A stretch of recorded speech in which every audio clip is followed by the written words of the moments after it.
तो जाट बाहुल इसको सीट कहते हैं, लेकिन कांग्रेस पार्टी ने इस बार वहां से प्रत्याशी उतारा ब्राह्मण।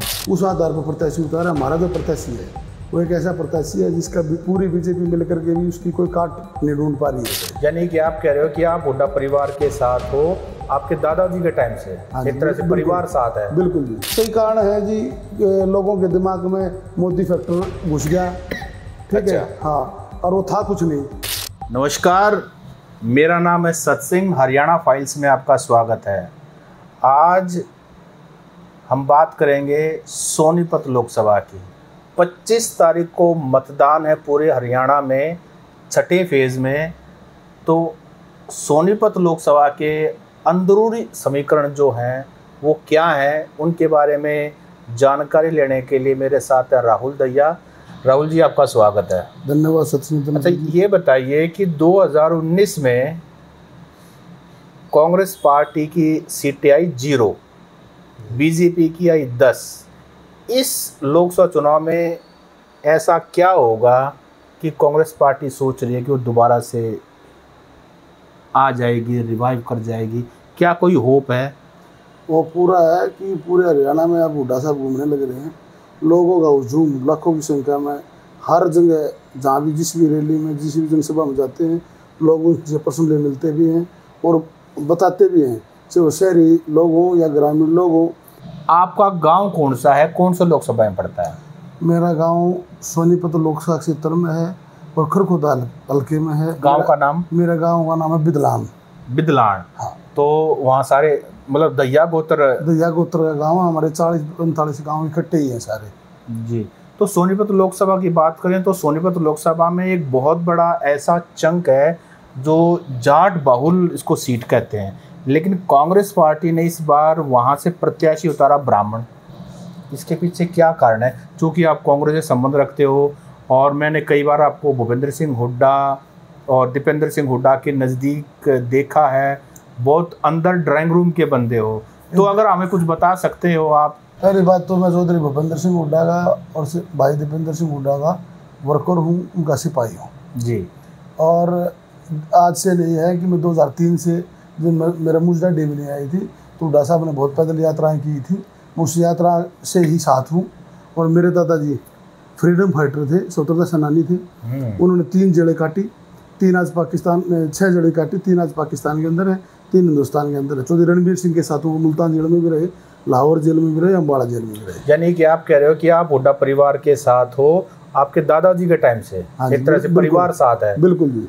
तो तभी मैं आपको कह रहा हूँ कि आप उनके ड्राइंग रूम के बंदे हो। तो प्रत्याशी इस बार ब्राह्मण क्यों उतारा? आपको जरूर कारण पता होगा। नहीं, प्रत्याशी तो जो चौधरी भूपेंद्र सिंह हुड्डा ने और हाईकमान ने बैठ करके जो डिस्कशन हुआ उस आधार पर प्रत्याशी उतारा। हमारा जो प्रत्याशी है वो एक ऐसा प्रत्याशी है जिसका पूरी बीजेपी मिलकर के भी उसकी कोई काट नहीं ढूंढ पा रही है। ये जो चौधरी भूपेंद्र सिंह हुड्डा और हाईकमान का निर्णय है ये 100% ठीक बैठ रहा है। और ब्रह्मचारी जी की छवि और हुड्डा साहब ने जो 10 साल पिछले काम किए वो मिला करके आने वाले टाइम में 4 जून को लाखों वोटों से ब्रह्मचारी जी जीत करके लोकसभा में पहुंचेंगे। यहाँ 2 बातें हैं। जो 10 साल आप कह रहे हो वो 2004 से लेकर 2014 तक है, जब वो चीफ मिनिस्टर थे, उन्होंने काम किए। अगर वो इतना बड़ा फैक्टर थे तो भूपेंद्र सिंह हुड्डा खुद 2019 से चुनाव क्यों हार गए? वो 2019 का चुनाव हारने का अलग कारण था। वो इतने बड़े नेता को उन लोगों ने हराया तो उसका खामियाजा भुगतना पड़ा। नहीं तो 2019 में हरियाणा में कांग्रेस की सरकार तीसरी बार बन जाती है और चौधरी भूपेंद्र सिंह हुड्डा मुख्यमंत्री। नहीं, लोगों ने अगर वोट दिया, कोई ना कोई कारण जरूर रहता है। वो कई कारण है जी।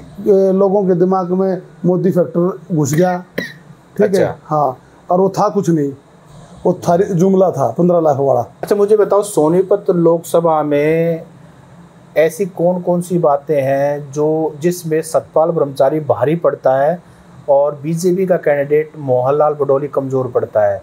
स्ट्रेंथ क्या क्या ऐसी चीजें हैं? ऐसे पहली बात तो उनकी छवि आपने गिनाई दी है। हाँ, सबसे बड़ी बात यह है कि 36 बिरादरी का नेता भी है, बेटा भी है सतपाल ब्रह्मचारी जी, और उसकी जो साफ छवि है वो मैंने आपको बताई। छवि हो गई, हुड्डा साहब का साथ हो गया 2 कॉम्बिनेशन तो समझ में आ गए। और मोहनलाल बडोली जो सरकार में रहा, लोगों के काम नहीं किए। एंटी इनकम्बेंसी आप कह रहे हो? एंटी इनकम्बेंसी भी नहीं, उन्होंने काम ही नहीं किए, गए ही नहीं कहीं। आप राई हल्के से अगर ये एमएलए का इलेक्शन लड़ेगा तो 30,000 से हारेगा। मतलब राई हल्का जिससे वो विधायक चुने गए थे, हाँ 30,000 से हारेगा। आप राई के लोगों में, आप पत्रकार हो, जाकर के पूछो, कभी किसी का कोई काम नहीं किया। खरखोदा आपने बताया कि आपका मतलब आपका गाँव सलके में पड़ता है, खरखोदा में क्या स्थिति है? खरखोदा में इतना अच्छा माहौल है कि आप कहीं भी नुक्कड़ बजा के गाँव में जा कर के पूछो, 36 बिरादरी चुनाव का वेट कर रही है। और जो हमारे राहुल गांधी जी ने, हमारे दीपेंद्र जी ने कहा था कि भाई खटाखट वोट दबेंगी, तो खरखोदा हल्का मैं तो ये कह सकता हूँ, क्योंकि मेरा हल्का भी, मेरा भाई गांव पड़ता है। मेरा कितने गांव आते हैं खरखोदा हल्के में? खरखोदा हल्का में लगभग 67 गांव आते हैं। 67? हाँ जी। अच्छा, बड़े गोत्र कौन सा है वहाँ पे? दैया गोत्र है जी। अच्छा दैया, आप भी दैया हो? मेरा गोत्र जी। अच्छा, तो वहाँ का मूड कांग्रेस के प्रति है? बिल्कुल है जी। तो वहाँ से सतपाल ब्रह्मचारी है, कितने की आपको लगता है लीड ले जाएंगे? हम मान रहे हैं कि सतपाल ब्रह्मचारी जी वहाँ से लगभग 40,000 की लीड लेकर के निकले। कुछ लोग उनको आउटसाइडर भी कह रहे हैं कि ये तो हरिद्वार रहते हैं। देखो मैं बताता हूँ जी, कोई कुछ भी कहे, उनका गंगोली गांव है जो सफीदो विधानसभा में पड़ता है, और वो समय समय पर उनकी यहाँ गद्दी है पिंडारा है। वो तो सप्ताह में 2-3 दिन पिंडारा ही रहते हैं, ठीक है। और पिंडारे दाम को तो सब जानते ही हैं। मतलब साध्य आदमी है, साध्य शरीफ आदमी है और लोगों को काम आने वाले आदमी हैं। अपनी व्यक्तिगत कोई लालसा है ही नहीं। ब्रह्मचारी आदमी, साधु आदमी है, सामाजिक सेवा के लिए पैदा हुए हैं, सामाजिक सेवा कर रहे हैं। तो आपको लगता है 4 जून को जब परिणाम आएगा सोनीपत लोकसभा का, अंतर जीत का कितना हो सकता है?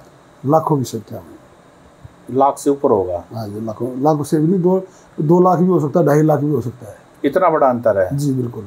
ये आपका दावा है? मेरा दावा। 4 जून को हम आपको दोबारा पकड़ेंगे? बिल्कुल जी। सोनीपत लोकसभा का परिणाम हाथ में लेके और आपसे पूछेंगे कि भाई आपकी बात सही है या गलत है? बिल्कुल सही मिलेगी जी। तो ये थे हमारे साथ कांग्रेस के वर्कर सपोर्टर, हुड्डा साहब की ड्राइंग रूम में जो अटेंड करने वाले लोग हैं, उनके राजदार, हिस्सेदार राहुल दैया जी। तो आपको ये हमारा वीडियो कैसा लगा आप कमेंट करके बता सकते हैं। राहुल जी, आपका बहुत बहुत धन्यवाद।